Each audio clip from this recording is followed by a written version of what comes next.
Magandang araw sa inyong lahat. Ako po si Dr. Bayani Velasco at ngayong araw ay tatalakayin natin ang paksang ang sibuyas puti bilang natural na solusyon sa madalas na pagising sa gabi para umihi at sa problema sa pagtulog ng mga nakatatanda. Samahan ninyo ako para tuklasin ang sikreto ng sibuyas puti. Ang sibuyas puti, o mas kilala bilang kuchay, ay isang napakabisang halamang gamot na nais kong ibahagi sa inyo upang matuldukan na ang problema sa paghihi. Sa gabi at insomnia, ang tamang paggamit ng sibuyas puti ay hindi lamang isang simpleng tip sa kusina kundi isang kumpletong solusyon upang mapalakas ang kalusugan ni mga nakatatanda mula sa ugat. Alam niyo ba, mga lola at lolo, ang sibuyas puti ay matagal nang itinuturing na ina na pantok. Ito ay dahil sa kakayahan na pamilyar na gulay na ito na protektahan at palakasin ang urinary system. Lubos kong naiintindihan ang hirap na nararanasan ninyo. Tuwing gabi, kailangan ninyong gumising ng 3 o 4 na beses para umihi. Ang paulit-ulit na pag-ihi na ito ay pumipigil sa tuloy-tuloy na pagtulog na nagre-resulta sa panghihina na nerbiyos at pakiramdam ng pakapagod at pagkaantok kinabukasan. Marami pa nga sa inyo ang nagigizing at hirap ng makabalik sa tulog na nakdudulot ng pagbaba ng kalusugan araw-araw.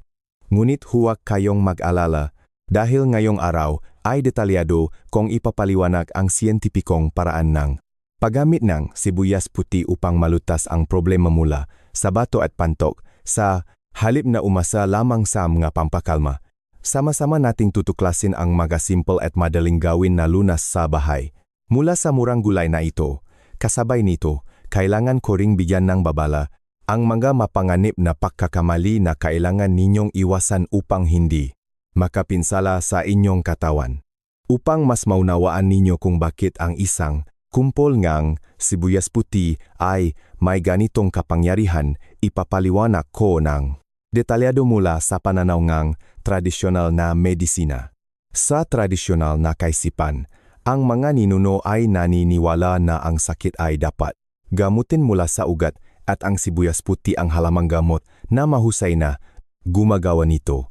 Ang gulay na ito ay may mainit na katangian na may kakayahang mapainit sa gitnang bahagi ng katawan at lalo na napakabisa sa pagpapalakas ng kidneyang.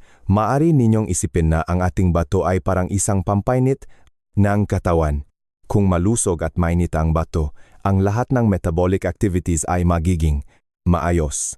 Ang dahilan kung bakit tinawag ang sibuyas puti na inangang panto ay dahil ang pantok ay direktang pinamamahalaan ng bato. Habang tumatanda, ang kidney nga nakatatanda ay karaniwang humihina na nagiging sanhi nga panlalamig ng pantok at matinding pagbabang ng kakayahan nitong magpigil ng ihi. Ito ang dahilan kung bakit pagkahiga ninyo, makakaramdam na kayo na pag-ihi.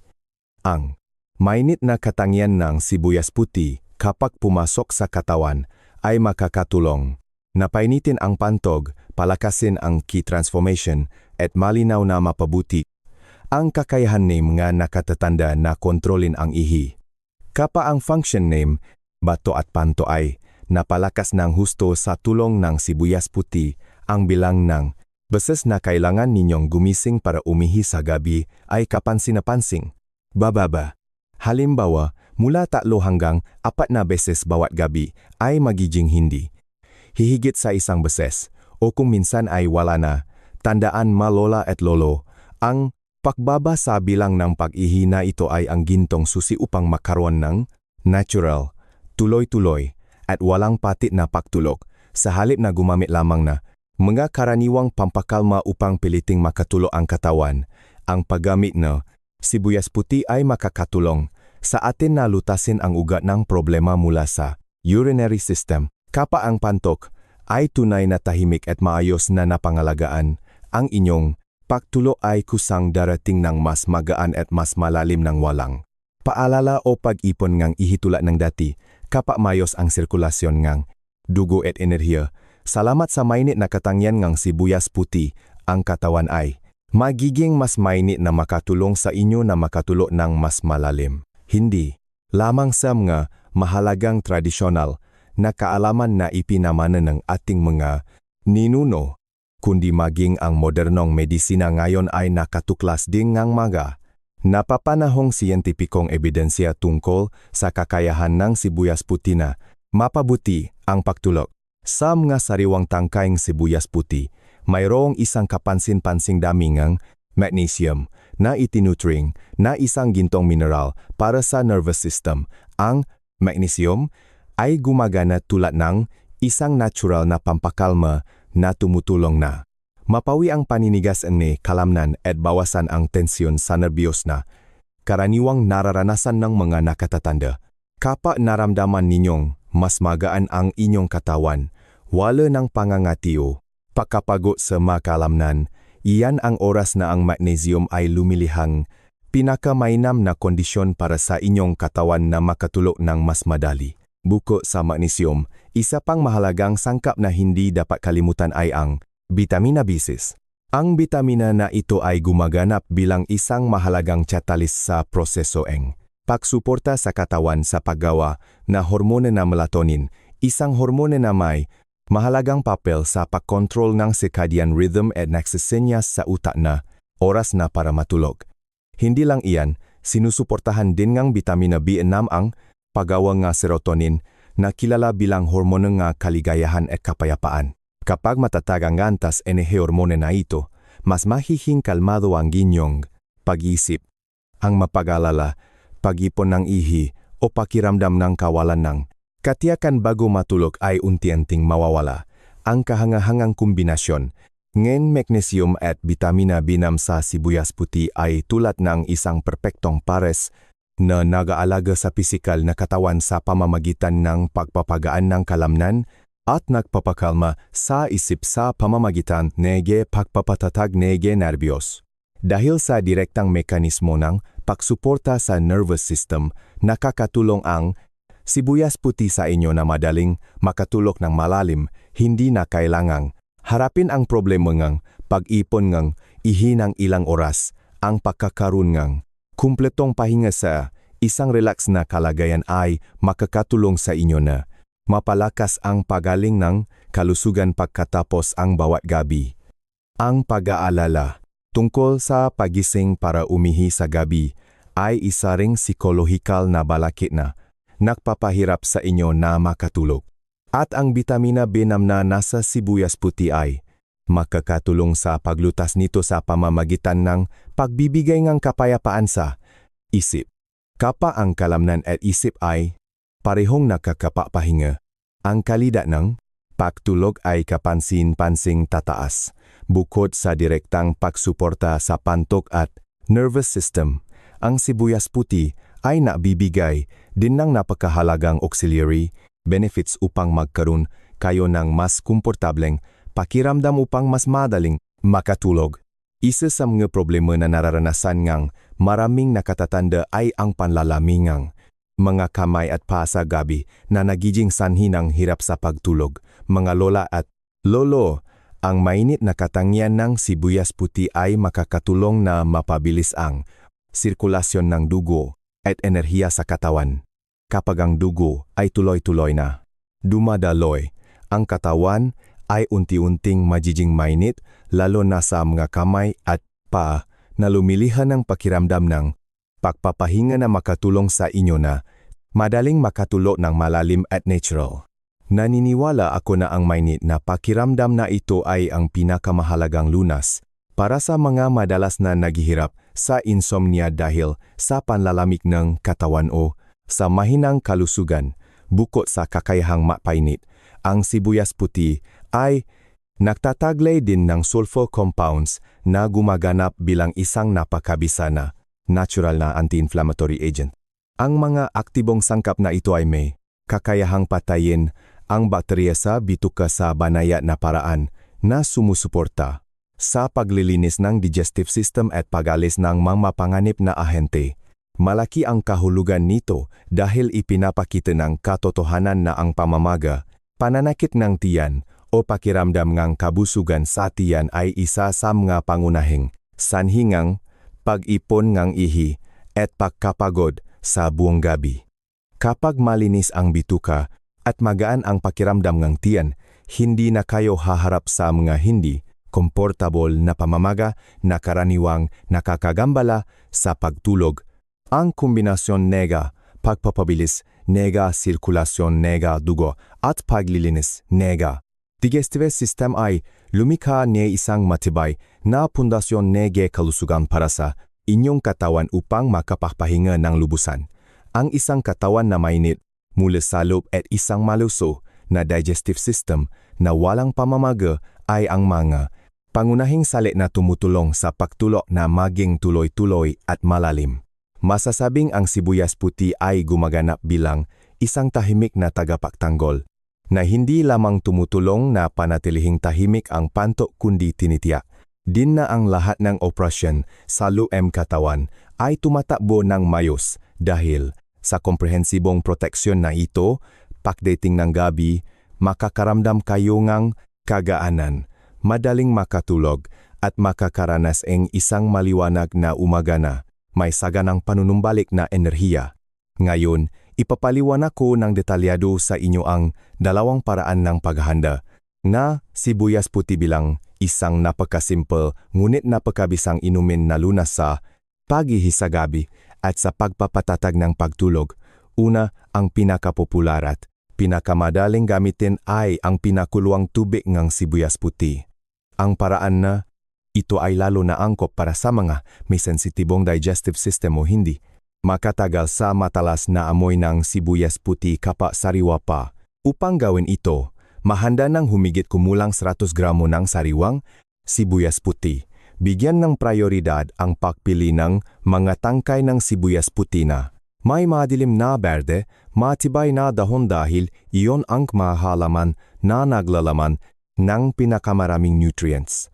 Pagkatapos bilhin, ibabad sa kaunting tubig na may asin at banlawan ng maigi sa ilalim ng umagos na tubig upang matiya ang ganap na kaligtasan ng kalusugan at ganap na alisin ang dumi o impurities na nakakapit sa mga dahon. Susunod, gumamit ng gunting o kutsilyo upang hiwain ang sibuyas puti sa maikling piraso na humigit kumulang 2 hanggang 3 cm ang haba. Pagkatapos ay ilagay ang lahat sa isang kaldero. Magdagdag ng humigit kumulang 500 ml ng malinis na tubig, katumbas ng humigit kumulang 20 na mangkok. Pagkatapos buksan ang kalan, pakuluan sa medium heat hanggang sa maksimulang kumulo ang tubig. Pagkatapos ay babaan ang apoy sa pinakamababa. Hayaan itong kumulo ng mahina ng humigit kumulang 10 minuto upang ang mga mahahalagang aktibong sangkap at mahahalagang langis sa sibuyas puti ay ganap na lumabas sa tubig. Ang tubig ng sibuyas puti ay makakaroon ng mapusyaw na berdeng kulay at isang banayat, kaya ayang amoy na madaling inumin. Mas mainam na salain ang tubig at inumin habang mainit pa. Naniniwala ako na pagkatapos uminom, malinaw ninyong mararamdaman na uminit ang inyong tiyan at ibabang likod. Iyan ang tanda na nag-activate ang kidney chi. Ang gintong oras para inumin ang tubig na ito ay humigit kumulang 1 oras pagkatapos ang hapunan. Tandaan, huwag uminom ng masyadong malapit sa oras ng pagtulo upang maiwasan ang sobrang pagkabigla ng pantok sa gabi. Ang pangalawang paraan para sa mga nais ng mas malakas at mas mabilis na epekto ay ang sariwang katas ng sibuyas puti. Ang paraan na ito ay tumutulong na mapanatili ng buo ang mga natural na enzyme at mahahalagang sulfur compounds nang hindi nawawalan ng bisa dahil sa init. Sa paraan na ito, kumuha ding ng humigit kumulang 100 gramo ng malinis na sibuyas puti at patuyuin ng maigi. Pagkatapos, ilagay ang sibuyas puti sa isang mortar upang durugin o gumamit ng blender upang durugin ng husto kasama ng humigit kumulang 100 ml mainit na tubig. Kapag tapos na, gumamit ng malinis na tela o salaan upang salain ng maigi at makuha ang pinakadalisay na cottage. Itapon ang pulp. Dahil ang sariwang katas and sibuyas puti ay medyo maanghang at matalas, maari kayong magdagdag ng ilang butil ng puting asin o ilang hiniwang dinuro na luya at haluin upang madagdagan ang init at makatulong na maging mas komportable ang tiyan. Ang katas na ito ay hindi lamang tumutulong sa pantok na gumana ng mata kundi napakabisa rin sa mga madalas na inuubo o may plema sa lalamunan. Tuwing umaga, araw-araw, dapat lamang kayong uminom ng isang maliit na tasa ang katas na ito sa hapon. Gusto ko ring bigyan ng espesyal na paalala na huwag kailanman hayaang nakatayo ang tubig ng sibuyas puti na inihanda magdamak. Kung ito man ay pinakuluang tubig o katas, inumin ninyo ito kaagad pagkatapos gawin upang matiya ang kalinisan at mapanatili ang pinakamahusay na gamot para sa katawan. Isipin ninyo ito bilang isang pang-araw-araw na ritual sa pangangalaga sa kalusugan. Tulad, nega pagdidilig, nega halaman. Ang pagiging regular at matiyaga. Ang susi upang makamit ang pinakamahusay na resulta.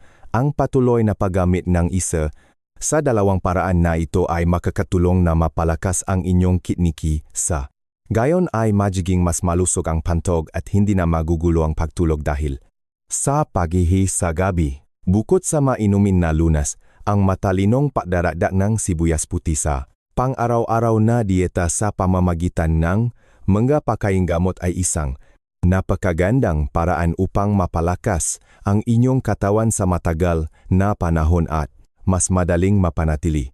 Nakikita ko na ang tamang pagkain ang pinakamaikling daan upang mapanumbalik ang kalusugan ng bato at panto ng hindi nadudulot ng labis na pasanin sa digestive system na humihina na sa paglipas ng panahon ng mga nakatatanda. Ang unang pagkain na nais kong irekomenda at payuhan kayo na regular na kainin ay lugaw na may sibuyas puti, isang napakabanayat na pagkain, mabuti para sa digestive system at napakabisa sa pagsuporta sa pagtulog para sa mga pasyente. Ang paraan ni paglulutungi lugaw na ito ay napakasimple rin. Kailangan ninyo lamang mahanda ng 50 gramo ng bigas, hugasan ng maigi, pagkatapos ay ilagay sa kaldero at lutuin bilang lugaw hanggang sa lumambot ang butil ng bigas at maging malapot. Kapag ang lugaw ay nakamit na ang kinakailangang lapot at luto na, mabilis na magdagdag ng 25 gramo ng sariwang sibuyas puti na nahugasan at nahiwa ng maliit sa kaldero. Pagkatapos ay haluin ng maigi hanggang sa maluto ng bahagya ang sibuyas puti at patayin kaagad ang apoy. May isang bagay na kailangan ninyong bigyan ng espesyal na pansin. Iyon ay laging kainin ang lugaw na may sibuyas puti habang mainit pa. Ang init mula sa lugaw kasama ang mainit na katangian ng sibuyas puti ay agad na makatulong na painitin ang ibabang bahagi ng tiyan na lumilihang ang isang komportableng pakiramdam na kumakalat sa buong katawan at nabibigay ng mas malalim at buo na pagtulog para sa inyo. Bukod dito, sa mga lumang dokumento tradisyonal na medisina, mayroon ding isang napakagandang maliit na tip para sa manahihirap sa enuresis pag-ihi sa kama. Iyon ay ang paggamit ng ugat ng sibuyas puti upang lutuin ang lugaw. Gumamit din kayo ng 50 gramo ng bigas at lutuin bilang lugaw hanggang sa lumambot tulad ng dati. Habang naghihintay na maluto ang lugaw, kumuhan sariwang ugat ng sibuyas puti, durugin ng husto, pagkatapos ay salayin upang makuha ang katas, at pagkatapos ay ilagay sa nilutong lugaw at haluin ng maigi bago kainin. Ang susunod na pagkain ay napakapamilyar din sa hapagkainan ng pamilya. Iyon ay sopas na may sibuyas puti na niluto kasama ng tokwa o tinatat na baboa. Naniniwala ako na ito ang perpektong pagpipilian para sa hapunan ng mga nakatatanda dahil nabibigay ito ngang sapat na nutrients at napakadaling tunawin. Ang pagdaragdag ng sibuyas puti sa mga pagkaing mayaman sa protina tulad ng tinatat na karne o malambot na tokwa ay hindi lamang napapabuti sa lasang pagkain, nagpapagana sa gana, kundi sumusuporta rin sa pagpapalakas ng pangkalahatang kalusugan sa pinakakomprehensibong paraan. Ang masopas na ito, kapag pumasok sa katawan, ay gumagana bilang isang mahalagang lunas na tumutulong na painitin ang spleen at tiyan at lubos na binabawasan ang pasanin sa urinary system sa gabi. Higit pa rito, kapag niluto, ang sibuyas puti bilang mga sopas, tulad ng sopas na sibuyas puti at tokwa o sopas na sibuyas puti na may karne, napanatili nito ang napakahalagang gamot na nagpapalusok sa bato at pantog mula sa loob. Kapag ang urinary system ay napangalagaan ng maigi at regular sa pamamagitan na pang-araw-araw na pagkain, unti-unting mapapansin ninyo na nababawasan ang bilang ng beses na kailangan ninyong gumising para umihi sa gabi. Nakakatulong ito upang maging mas malinaw ang inyong pag-isip at magkaroon ng pagkakataon. Ang katawan na mabilis na gumaling pagkatapos ngang isang buong gabi ngang pahinga nang hindi nagijizing ng biglaan. Ang regular na papapanatili ng mga pagkain, gamot na ito ay ang simpleng sekreto upang panatilihing tahimik ang pantosa buong gabi. Laging tandaan na ang patulog ay kusang darating ng natural at mas malalim. Kapag ang katawan ay pinakakalma ng mainit at masustansyang pagkain tulad ng sibuyas puti. Umasa ako na maaga ninyong may sasama ang lugaw na sibuyas puti at sopas na sibuyas puti sa inyong pang-araw-araw na dieta upang tamasahin ang mga kahangahangang benepisyo na inihatid ng halamang gamot na ito para sa inyong kalusugan. Bukod sa mga simple at masustansyang lugaw at sopas na ibinahagi ko, maaari rin kayong magbago ngang lasa sa pamamagitan ng masustansyang stir-fried dishes upang palakasin ang vital energy at painitin ang katawan mula sa loob. Isa sa mga golden combinations na laging kong pinapayuhan sa inyo na regular na gamitin ay stir-fried sibuyas puti na may sariwang hipon. Sa tradisyonal na medisina, ang hipon ay isang mainit na pagkain, matamis sa lasa, at napakabisa sa pagpapalakas ng kidney meridian. Kapag pinaksama sa sibuyas puti, ang kapangyarihan ng pagpapalakas ng kidney yang ng pagkain ito ay doble. Ang pagkain na ito ay hindi lamang nabibigay ng mataas na kalidad ng protina na tumutulong sa inyo na mapanatili ang mas ng kalamnan, kundi direktang nakakaapekto rin sa apoy sa mingmen na pintuan ng bato.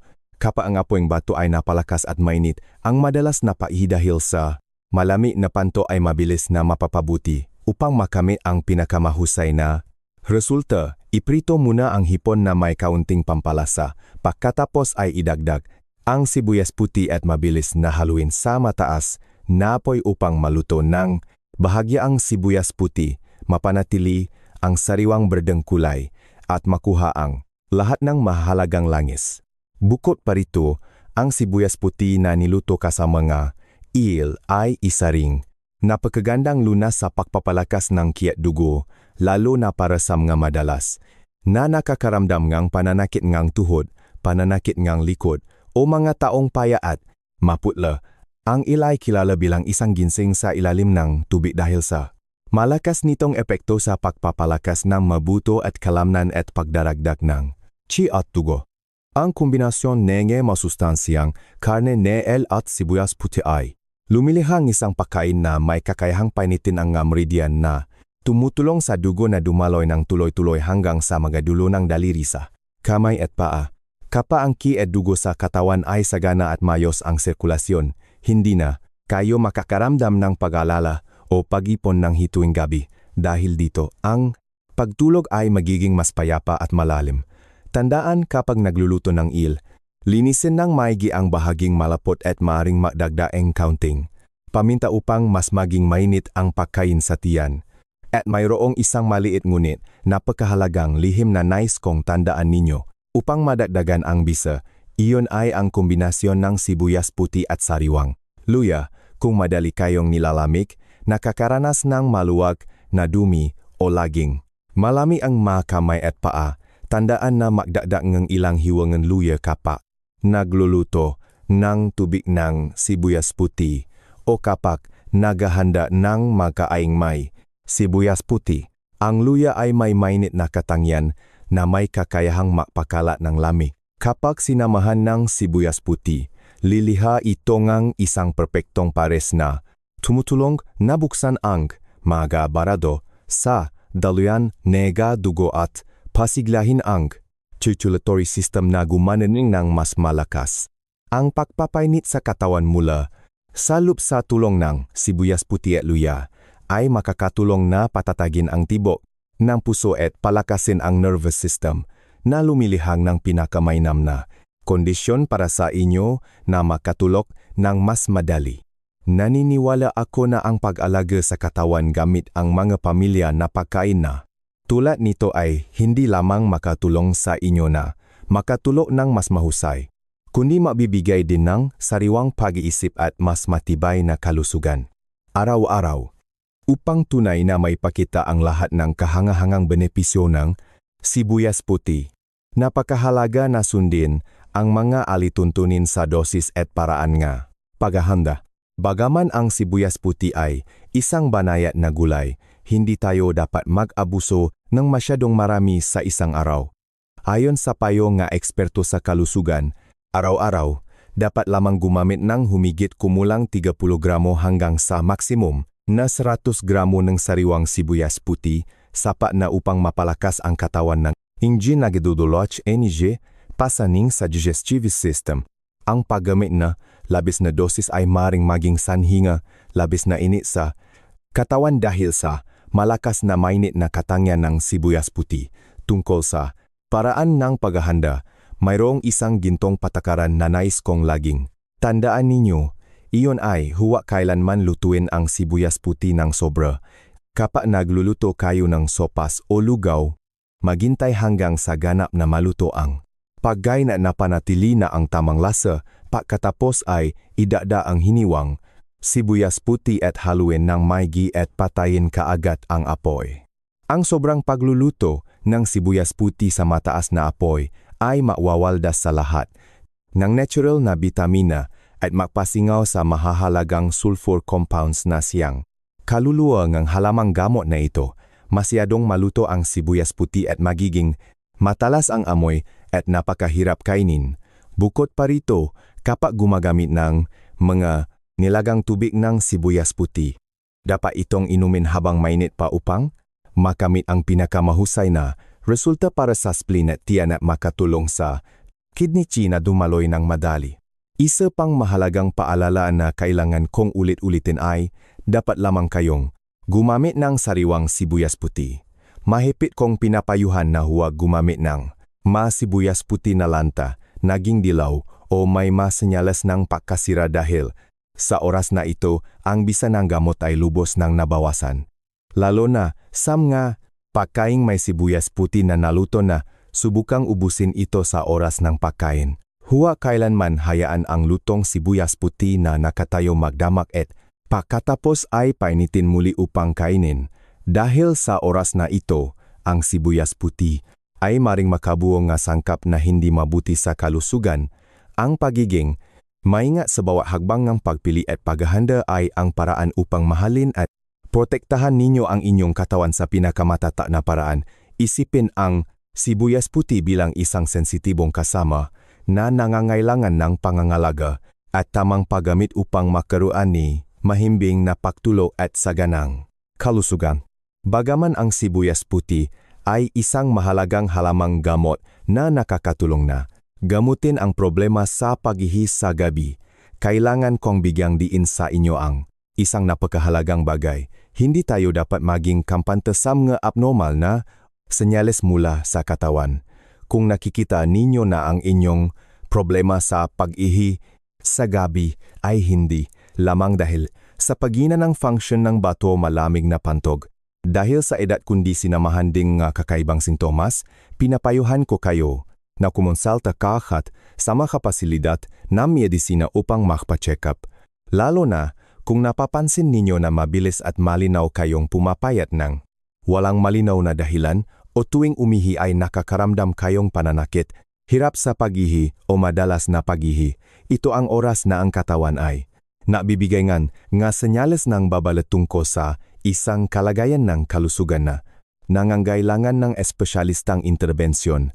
Ang mga senyales na ito ay maring maktaho na mas komplikadong problema na tanging makadoktor na may modernong kagamitan lamang ang makakapag-diagnose ng tumpa. Ang pagpunta sa doktor ng maaga ay makakatulong sa inyo na maiwasan ang malubhang kahihinatnan at matiya ang ganap na kapayapaan ng isip para sa inyong sarili at sa inyong mga anak at apo sa bahay. Laging tandaan na ang pagiging maingat at pakikine sa inyong katawan ang gintong susi upang mabuhay ng malusog at masaya araw-araw. Sa kabuuan, ang sibuyas puti ay tunay na isang komprehensibong, tradisyonal na lunas na tumutulong na lutasin ang ugat na problema sa pagi sa gabi at insomnia para sa mga nakatatanda.